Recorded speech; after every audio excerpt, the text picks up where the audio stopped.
Good morning to all of you. जैसा कि आज का अपना जो टॉपिक है, जो बेसिक टॉपिक है एनाटॉमी फिजियोलॉजी का, वो अभी तक मैंने अपलोड नहीं किया था, तो मैंने सोचा आज आपके लिए टॉपिक अपलोड कर दूं। टॉपिक का नाम है anatomical line, region, plane and quadrant of the body. कोई भी पर्टिकुलर ऑर्गन की पोजीशन है, उसको अपन किस प्रकार से रिप्रेजेंट करते हैं, या किस प्रकार से अपने को पता चलता है कि कौन सा ऑर्गन किस पर्टिकुलर पोजीशन पे सिचुएटेड है या है। इसके लिए सबसे पहले अपने को एनाटॉमिकल जो पोजीशंस होती हैं उनके बारे में मालूम होना चाहिए। तो एनाटॉमिकल जो पोजीशन होती हैं वो मुख्य रूप से आपको मालूम होनी चाहिए।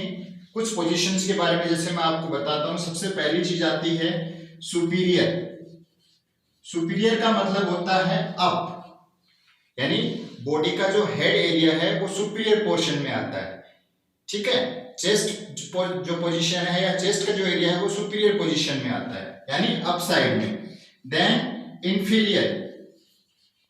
इंफीरियर का मतलब होता है डाउन, यानी अपनी जो लोअर एक्सट्रीमिटीज है वो इंफीरियर टू द बॉडी होती है, यानी पर्टिकुलर हेड से इंफीरियर पोजीशन की तरफ होती हैं। उसके बाद में थर्ड जो आता है वो आता है एंटीरियर।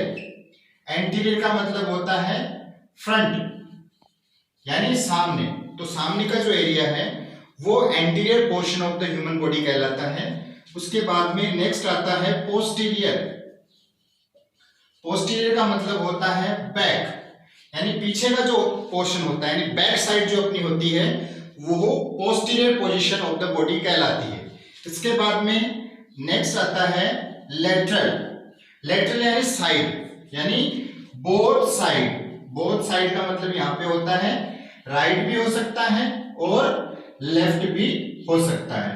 तो मुख्य रूप से एनाटॉमिकल पोजीशन में सुपीरियर, इंफीरियर, एंटीरियर, पोस्टीरियर और लेटरल। इसके साथ साथ में दो तीन चीजें और होती हैं। जैसे अपन एक बात करते हैं डिस्टल।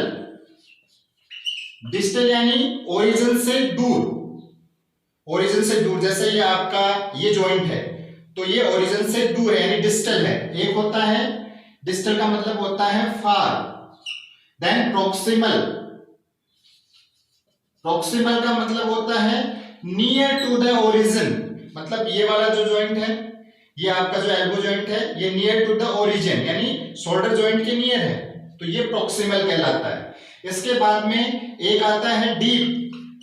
डीप का मतलब ये होता है मुख्य रूप से थिकनेस के आधार पर जो डीप पाया जाता है, ठीक है, नीचे की तरफ पाया जाता है। यानी अपन यहाँ पर इसको एक एग्जांपल के रूप में समझ सकते हैं कि जो नियर टू द बोन होता है वो डीप सरफेस एरिया होता है, और एक होता है सुपरफिशियली। सुपरफिशियल का मतलब ये होता है जो बाहरी साइड में होता है, यानी फार टू द बोन। ये पर्टिकुलर जो पोजीशन होती हैं जिनमें superior, inferior, anterior, posterior, lateral आता है, डिस्टल, प्रोक्सिमल आता है, देन डीप और सुपरफिशियल आता है। इसके बाद में नेक्स्ट जो सेक्शन है वो आता है एनाटॉमिकल रीजन। एनाटॉमिकल रीजन जो होते हैं इसमें मुख्य रूप से एब्डोमिनल रीजन जो आता है, तो एब्डोमिनल रीजन मुख्य रूप से अपन इसको 9 भागों में डिवाइड करते हैं। एब्डोमिनल रीजन जो होते हैं वो कितने होते हैं? 9 भागों में डिवाइड करते हैं, यानी 1 2 3 4 5 6 7 8 9, यानी पर्टिकुलर एब्डोमिनल रीजन 9 सेक्शन में डिवाइड रहते हैं, जिसमें सबसे पहला जो सेक्शन रहता है जो राइट अपर पोर्शन में पाया जाता है, इसे अपन बोलते हैं राइट हाइपोकॉन्ड्रिक रीजन।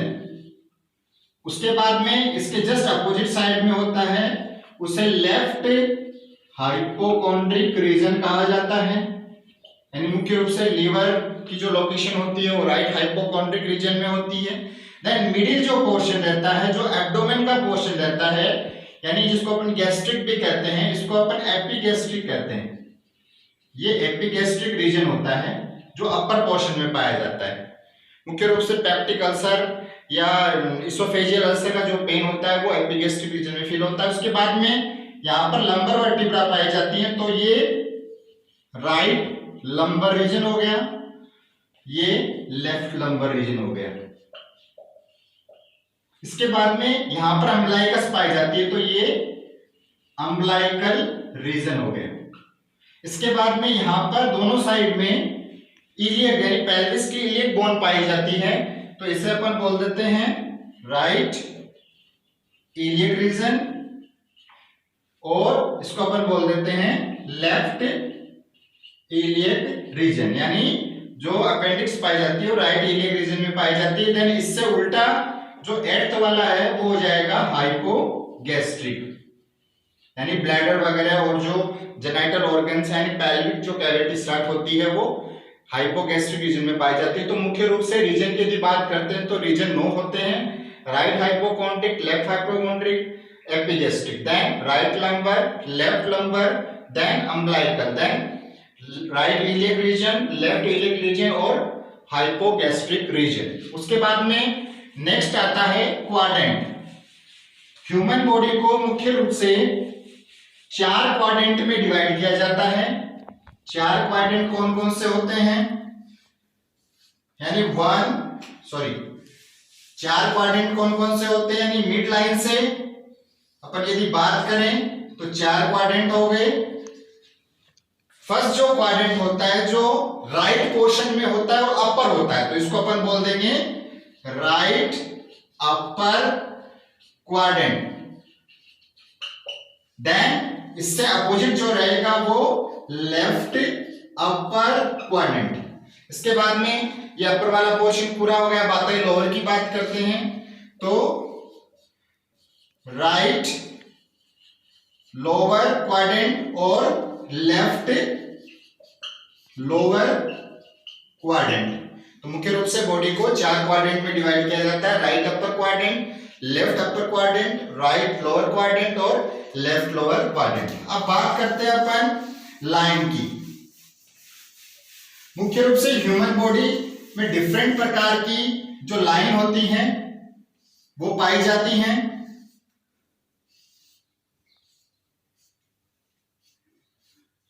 तो यदि लाइन की अपन बात करते हैं तो सबसे पहली जो बॉडी को इक्वली 2 पार्ट्स में डिवाइड करती है, इस पर्टिकुलर लाइन को कहा जाता है मिड लाइन। मिड लाइन कहते हैं जो बॉडी को इक्वली 2 पोर्शन में डिवाइड करती है। उसके बाद में यहां पर क्लेविकल बोन होती है, यानी ये वाले जो जिसको अपन हंसली की हड्डी कहते हैं, ये जो क्लेविकल बोन है इससे होकर जो लाइन निकलती है जो मिड क्लेविकल से निकलती है, यानी क्लेविकल के बिल्कुल बीच से निकलती है, उसे अपन बोलते हैं मिड क्लेविकुलर लाइन, यानी क्लेविकल को 2 भागों में डिवाइड करती है। तो ये राइट मिड क्लेविकल और लेफ्ट मिड क्लेविकुलर होती हैं। उसके बाद में ये जो आपका एक्जिला है यहां से भी लाइन निकलती है, बिल्कुल एक्जिला के अंदर से जो लाइन निकलती है इसे अपन बोलते हैं मिड एक्जिलरी लाइन।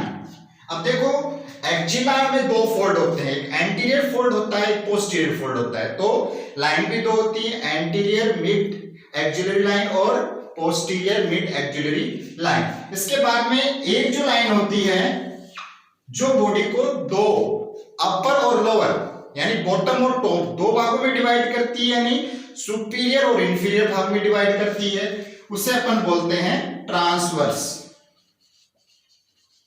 इसे अपन क्या बोलते हैं, ट्रांसवर्स लाइन कहते हैं। तो लाइन कितनी हो गई, मिड लाइन जो बिल्कुल आपके स्टर्नम से होकर निकलती है, क्लेविकल के बीच से निकलती है उसको मिड क्लेविकुलर, एक्जिला के अंदर से निकलती है उसको मिड एक्जिलरी, और जो बॉडी को 2 पार्ट में डिवाइड करती है उसे ट्रांसवर्स लाइन कहा जाता है। उसके बाद में नेक्स्ट जो पोर्शन आता है वो आता है प्लेन। प्लेन कौन कौन से होते हैं, तो मुख्य रूप से यदि अपन प्लेन की बात करते हैं तो प्लेन बॉडी के अंदर सबसे पहला plane sagittal plane.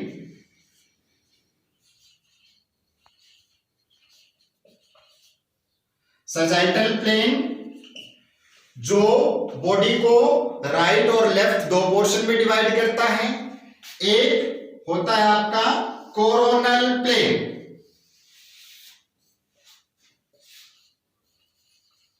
Coronal plane जो होता है, यानी सजाइटल प्लेन कौन सा हो गया, जो बीच से निकलता है बिल्कुल मिड लाइन से होकर, राइट बॉडी लेफ्ट बॉडी, ठीक है।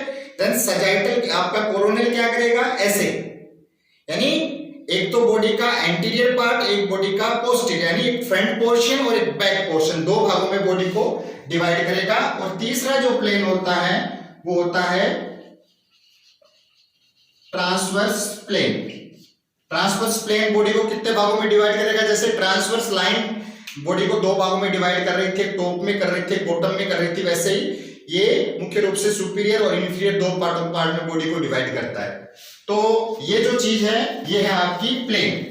तो मुख्य रूप से एनाटॉमिकल लोकेशन बताने के लिए, देन एनाटॉमिकल डिस्ट्रीब्यूशन बताने के लिए ये सब चीजें इंपॉर्टेंट रोल प्ले करती हैं, जिसके अंदर एनाटॉमिकल पोजीशन मैंने आपको बताई, पोजीशन के अंदर anterior, posterior, superior, inferior, lateral, इसके अलावा अदर पोजीशंस के अंदर जो डीप है, सरफेस सुपरफिशियली है, इसके अलावा जो प्रॉक्सिमल है, डिस्टल है। इसके बाद मैंने बताया आपको रीजन तो मुख्य रूप से 9 रीजन होते हैं। इसके अलावा जो क्वाड्रेंट होते हैं वो 4 होते हैं। देन जो लाइन होते हैं वो मिड लाइन होती है, मिड एक्सिलरी लाइन होती है, मिड क्लैविकुलर लाइन होती है, ट्रांसवर्स लाइन होती है। इसके साथ साथ में मैंने आपको प्लेन बताए, तो प्लेन में भी मुख्य रूप से सजाइटल प्लेन, कोरोनल प्लेन और ट्रांसवर्स प्लेन, इन सब के आधार पे बॉडी को सब डिवाइड किया जाता है, ठीक है। तो ये टॉपिक आपको समझ में आया होगा। इसके बाद में कल एक नया टॉपिक लेके आएंगे। Thank you.